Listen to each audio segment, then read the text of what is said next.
Look at that. Completely broken.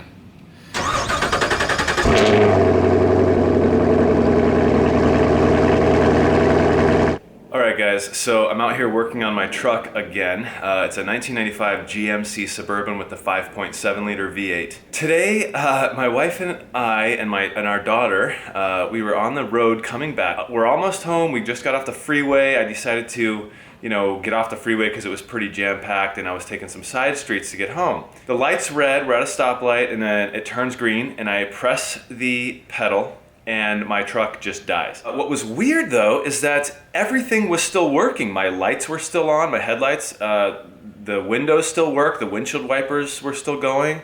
Everything was still on. So I'm like, what the heck? I throw it in park, and I turn the car off and I take the key out, and I'm like trying to think about this for a second. I'm like, the only thing left to do now is to stick the key back in and see if it'll, start back up. So I stick the key back in, turn it, and try to start it back up, but of course, it doesn't even click, doesn't even try. So I got under the hood, popped the hood, looked at the battery cables, and I'm like looking at them and they look okay. Let me show you what I'm talking about. Of course, I've already taken this apart at this point, but I'm looking at the battery cables and I'm seeing, the red batteries and stuff that are the cables that are supposed to be hooked up there, and everything's hooked up and looks fine. So I keep trying to start it, come back under the hood, and I realized, I don't know if you're gonna be able to see this, maybe you will, but you can see the brake in the copper. It's completely been sheared off. There we go. You can see the brake. That cable goes all the way, strings across here, and basically goes into right there. It's the thick red wire you see into the back of this fuse, kind of fuse box here. What I have to do is just go find a new cable. All right, so I thought I'd rip this thing apart to see what's going on under there. Look at the corrosion, man. That just looks nuts.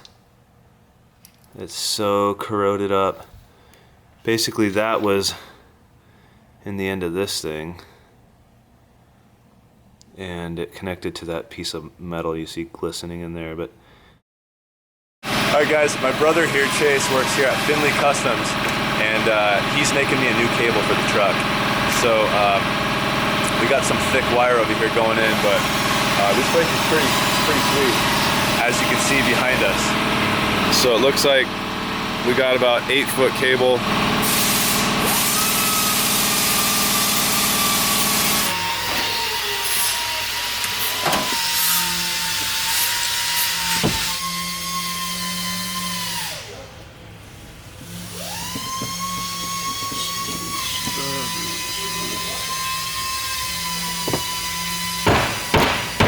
Eight foot of this cable made, 4-gauge, and obviously they didn't have GM specific end links, so they just put on this universal piece, which looks really good.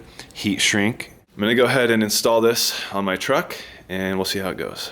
One other thing I actually got was this brass post, terminal post, and this goes into the battery, this thicker base piece.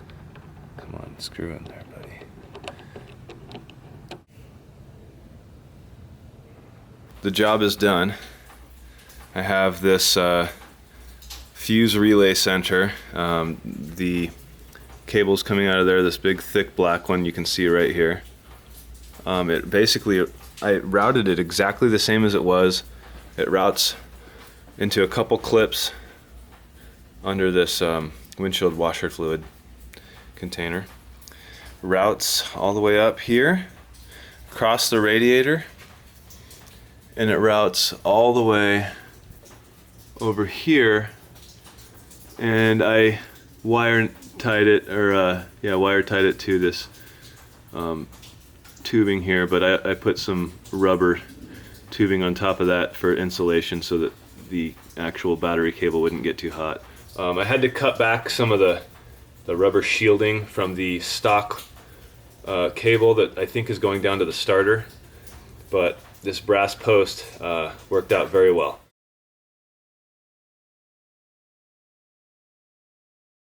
I got in the truck and went to go start it, and of course, no click, no sound, nothing. So the truck was officially dead. I couldn't figure it out. I undid all of the different connections to the battery that I had recently done, made sure they were all tight, made sure I had power everywhere, checked all the fuses, everything I could possibly think of to do. Now I have this thing torn apart because with all of the research I've done, people are saying it's the ignition switch. So I have this thing torn apart, I have a new ignition switch, and this is the old one right here, and I'm getting ready to pull it all out. But yeah, this has been a chore. As you can see, I've had to remove a lot of the paneling. I had to remove this upper panel here, and I couldn't get that off without drilling a hole in it, which I'll tell you about. You can see the little hole there. On this, I had to take a tape measure and measure 4 1/4 inches that way so that I could stick a pin into this little hole while I stuck the key in and turned in order to pull the locking mechanism out. So I was able to finally get that off, which allowed me to access the bolts to get to the mechanism here that I needed to get to, the ignition switch I should say, and pop all that stuff off. This is also part of the whole ignition switch wiring harness, but I mean, this is a very long story. There were some panels down here, another metal panel down here. It's all fairly simple to take off. Okay, so here's the new ignition switch. This is the actual switching mechanism here. And then the other end is just a harness. These two pieces have to slide in here. In order to get off some of the bolts that they had with the steering column, pieces of plastic and everything, and the ignition switch itself, it used a Torx, but an E Torx, so like a female Torx bit. I believe the size it needed was an E5. So I went to Harbor Freight and picked this up for 10 bucks. It comes with E5, E4, 5, 6, 7, 8, and 10. It needed an E5. This worked perfectly. So don't get your bits like this at anywhere else, like at an auto parts store, because you'll probably never use them again. These seem to be of decent quality, and they were 10 bucks for all these. So these work perfect. Again, it was E5. I have the ignition switch installed. The battery is now hooked back up. So everything is hooked up. I just said a prayer, and I'm hoping that this is the problem.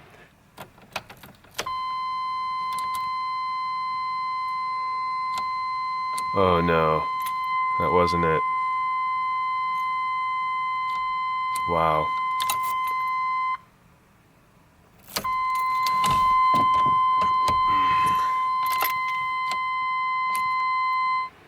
I just wasted a whole bunch of time and money trying to replace a part that wasn't the problem.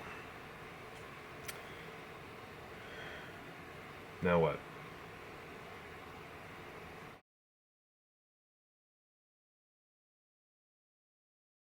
At this point, I have figured out the problem. Well, what I think is the problem, but it doesn't really make any sense.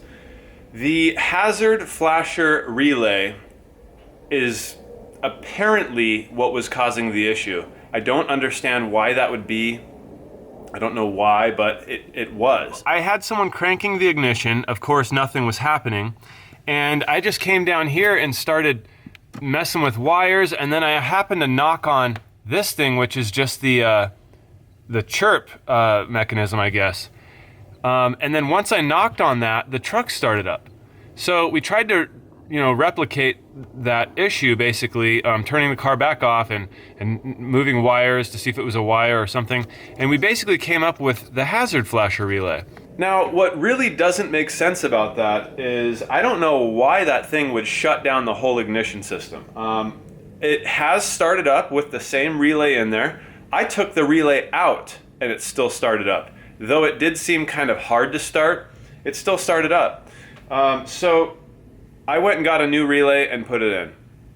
I just want to see if the truck has any problems with the new relay, and if it does, I know it's not the relay, that there's got to be like a short or something in that panel. I was on some forums. I think some people were saying like there's no possible way it could be the flasher. that it's probably a short somewhere, but in my testing that I've done, I mean, I can't find a short anywhere. No moving wires affects anything. The only result I've got was from that hazard flasher relay. And as a matter of fact, I remember when I would just randomly pop that relay out and then put it back in, I would notice the little red light that would come on under the park reverse neutral drive, all that stuff. The little orange light would come on for a second when I was turning the key. I never really took that into consideration when I was initially trying to figure out the problem. I should have, but I never did because it just didn't make sense to me why that hazard flasher relay would cause this whole issue. You know, I better start this thing up so you guys believe me that it starts up now. I want to show you all the lights in the dash that should come on. So I'm putting the key in and I'm clicking it over, and you see all the lights that come on and turn off, and especially that little orange light down there. That just, I mean, all these lights, you know, check engine light and all that, just kind of tells you that the whole system's working, the ECM's working, and all that stuff. And then, of course, starts right up. I'm not like an extreme professional when it comes to this kind of stuff. If any of you guys out there are, if any of you guys are GM technicians, I'd like to know what you think. The forums I was reading and writing to, I wrote to a GM technician. And there were some other people in there that I think were technicians, and none of them seemed to think that the hazard flasher relay could cause any problem like what I was having. So I don't know. The only result I've got was from that hazard flasher relay, and the truck seems to be running fantastic now.